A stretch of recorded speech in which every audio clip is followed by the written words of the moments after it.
Most time I like to wait till all my crates load up, even the iTunes crates, before I turn on my mixer or do anything with the program.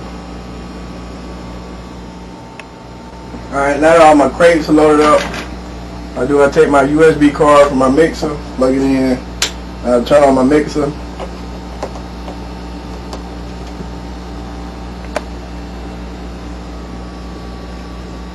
And you come up to this screen.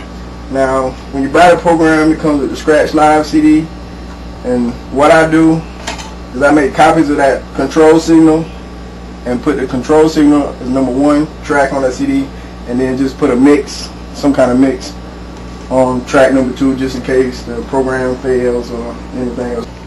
2, group 3, group 4, group 5, and group 6. Group 6 is your effects group, and my echo is on, so since I'm running my sampler, I turn my echo off so that my sampler doesn't echo, and also my mic won't echo. And then I go back to group 1.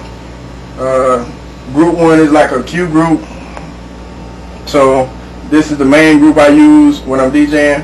Okay, the CD decks I use is the Denon S5000s, and I use the Rane TTM 57 SL mixer, which has a Serato built in, so I don't need the external box.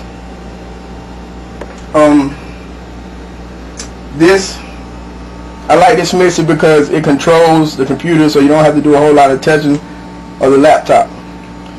So now that I'm in group 1, if I turn this left P1 knob, push down on the right, which is the P2, and it'll load the song on the right deck. Set a cue point in Scratch Live. What I do is I move the platter into the place where I want the keyboard to be. And I hit the Apple key and set, and as you can see, I'm putting the cue point there. If I want to add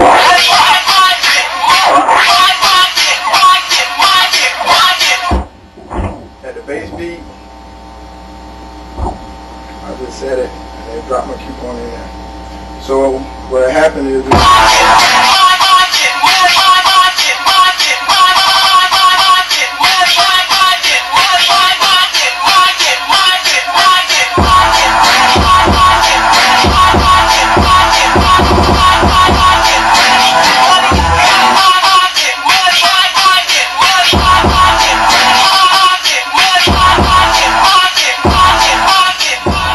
like I was saying with the cue points, I use group number 1, and when I'm DJing I like to see my tracks, so I kind of get rid of this screen right here.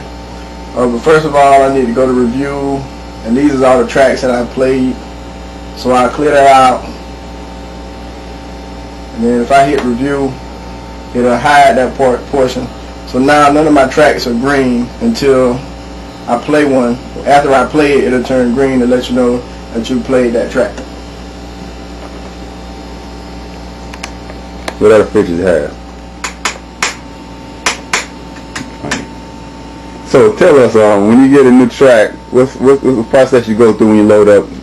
Or do it what happens when it make the crate and don't make the crate? What's the process you take? Well, when I first load the songs, I use the program iTunes to pretty much load it onto my hard drive.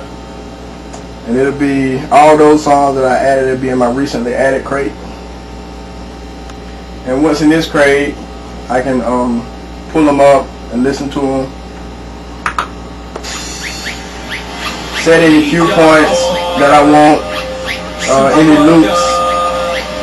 And to put the song in the crate, what I would do, you would click and hold it and then drag it over here and drop it in the crate. Since we're talking about the crates, I like to organize my crates by the BPM.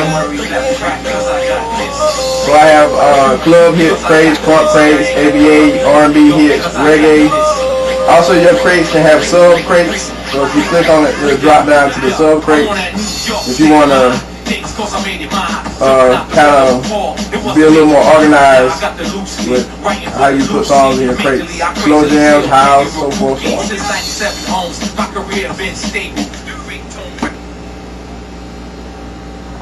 on. If you go up here to the top to the setup screen, if you click on setup, this is basically your setup, your scratch live that you would go through if you was first setting it up.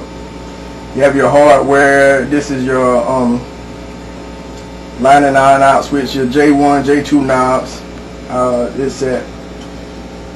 You have your playback, your vinyl control, your library settings, your display, and your MIDI if you're using external MIDI.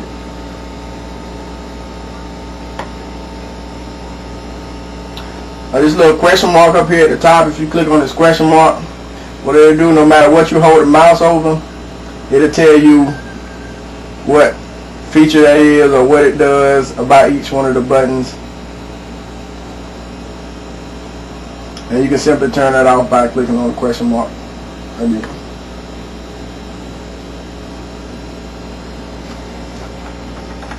You basically got 3 different modes to use Scratch Live. You got the Absolute, which in Absolute, the CD deck, it acts just like it would if it was just a CD and you were playing the CD through the CD deck.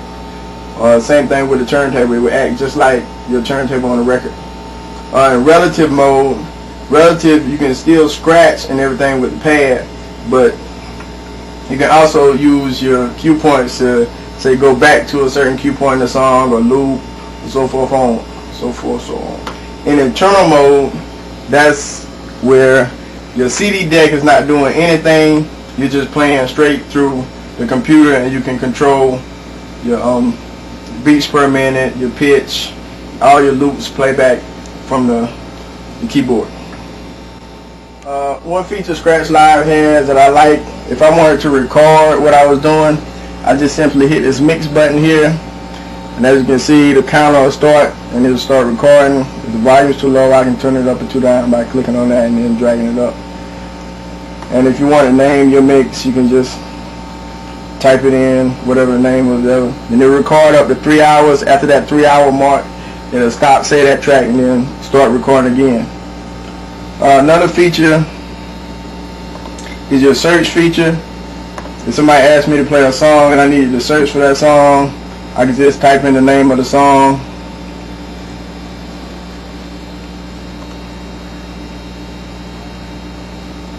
And it'll pull up the songs that I need without having to go through 60,000 songs just to find one. They do it for the crates too? Yes, they do it for the crates too.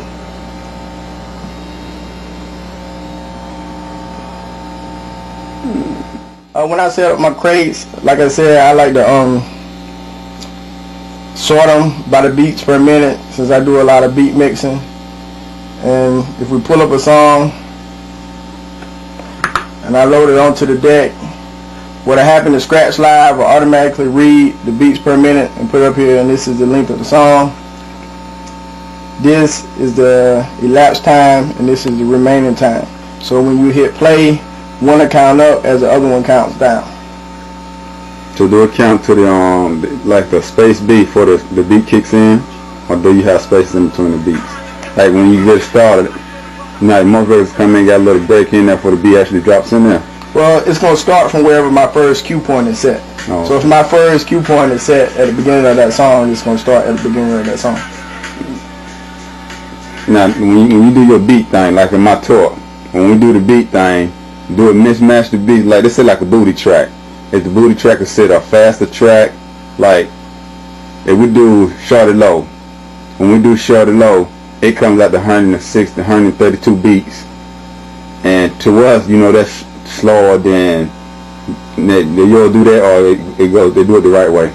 Yeah. Well, what mine will do, you got different settings, or different ranges you can set it to read, and I want to say I got mine set from 120 to 60, or from 120 to 61 or something like that. So what happens if it's a fast song, like say 120 beats per minute, then it might be set at 60. So you know it's a fast song, so you just multiply that by 2. Or if it's a slow song that really is 60, then you know that's 60 beats per minute. Yeah, because I know some of them they flip backwards. Like if I'm using Mix Maestro, or if I'm using Virtual DJ, it's backwards. So my BPM for the booty shit, they say Luke or something.